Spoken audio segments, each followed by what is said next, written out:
What is up, guys? Dakota here, and welcome back to the channel. So as you guys can tell from the title of today's video, we are going to be talking about how my two-door JL Rubicon has held up after the past little less than 2 years and over 30,000 miles. So originally I was going to do this kind of just around the vehicle, but as it's super hot, we're going to go ahead and hop in, go for a ride, and we're going to talk about how this guy has held up.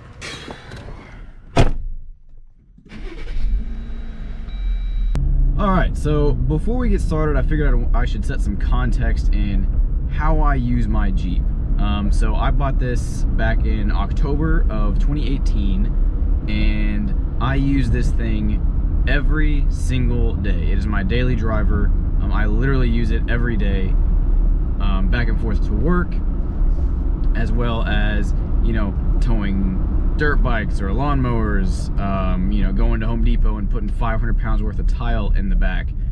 I use it as my everyday vehicle, as well as taking it off-road and using it for what it was intended to be used for. So with that being said, what I want to start with first are the things that are broken or / wrong with it, that were not there or didn't have that issue when it was new, when I bought it. The first thing that I want to talk about is the clutch pedal. Now, obviously, if you don't plan on buying a manual, this means absolutely nothing to you. But in the manual, my clutch pedal started squeaking at around 18,000 miles or so. And, you know, it started out with just a small little squeak, and then eventually it became the entire range of the pedal from when you push it down to engage the next gear and whatnot. It would squeak. So I took care of that just by buying some lube at like AutoZone and just spraying it up there until eventually it just stopped. So like currently it doesn't do it, but that was something that did happen fairly early on and was happening up until just recently when I decided to go ahead and fix it. So not a huge issue, but I also know that my parents' JK, and theirs is a manual, theirs did the same thing but didn't start doing it until well after like 50,000 miles. So that's the first thing. The next thing is the driver's side speaker. Listening to certain like music or videos or whatever, that speaker makes a noise. It's kind of like as if maybe something's not screwed in all the way. There's a little bit of vibration, and it's not at like super loud volume. It can be kind of at very low volume. It's just depending on what that audio is, what you're trying to play back, it might do that, and I'll try to show you guys a clip of it. So originally I did plan on showing you guys what the speaker sounded like, but naturally when I tried to record it I could not replicate the sound, so unfortunately I couldn't show that to you guys, so you guys can try to understand what I'm talking about. It does that, and that's also something I could probably take to the dealer and get fixed under the bumper-to-bumper warranty. I just haven't yet because I'm lazy. But yeah, that's one other thing that it's done that it hasn't always done since it was brand new. The next thing is kind of a weird thing. It happened like they both happened at the same time. My sun visors, one day I just went to go to put them down, and instead of just folding them down like normal, they just like kind of dangled, and they weren't being held in place properly, and that was both of them, again, like right at the same time. And so that was kind of odd. They weren't, so they were just kind of dangling down.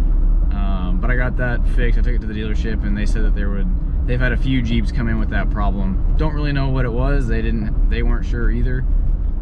But I got them replaced, didn't have to pay anything, and it hasn't happened again. So there's that. So the next thing is, naturally being a two-door, you only have two ways to get in and out of the Jeep.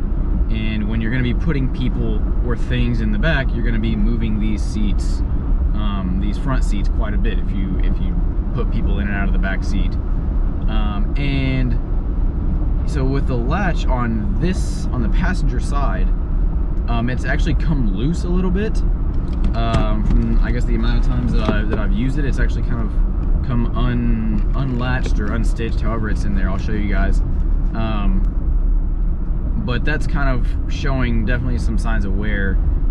And again, that's probably also something I could take to the dealership and get that replaced. I just haven't, because it's not a huge deal for me, but I'll probably do it. at some point before my my bumper-to-bumper warranty runs out. But yeah, so as far as things that have gone wrong with the Jeep, that's it. I mean, I haven't had any mechanical issues. I mean, if you guys are familiar with the channel, you'll know that I do take it off-road fairly often, and I try to. And I've had no mechanical failures as of yet when I take it off-road. And I've been on plenty of road trips and haven't had any issues. You know, nothing's just messed up.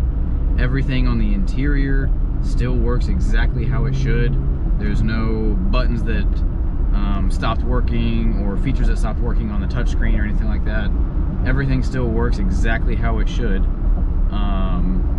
And now some of you might be saying, well, it should be that way because, you know, it's not that old. And I agree, but still, when you're going off-road, it's harder for companies to account for some things, like you accidentally coming off of an obstacle too hard and slamming the entire thing on the hitch receiver, you know, on a rock.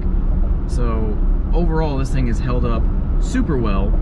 And like I said, if you are planning on getting into one of these, the service for me, at least when I've needed either an oil change or something like that, has been fantastic. Obviously, that's going to depend on your dealer, but the dealership experience has been fantastic. You know, anytime I needed an oil change, it was done within like 30 minutes.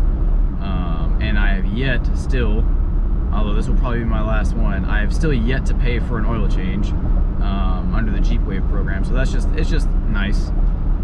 And if you do plan on getting one of these, so far I have yet to have any issues whatsoever. Hopefully I don't have any, but so far the Jeep has been great.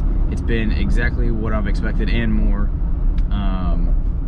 And like I said, if you're planning on not getting a manual, then, you know, my little squeaky clutch issue won't matter whatsoever to you because you know, you're gonna be not having a clutch pedal.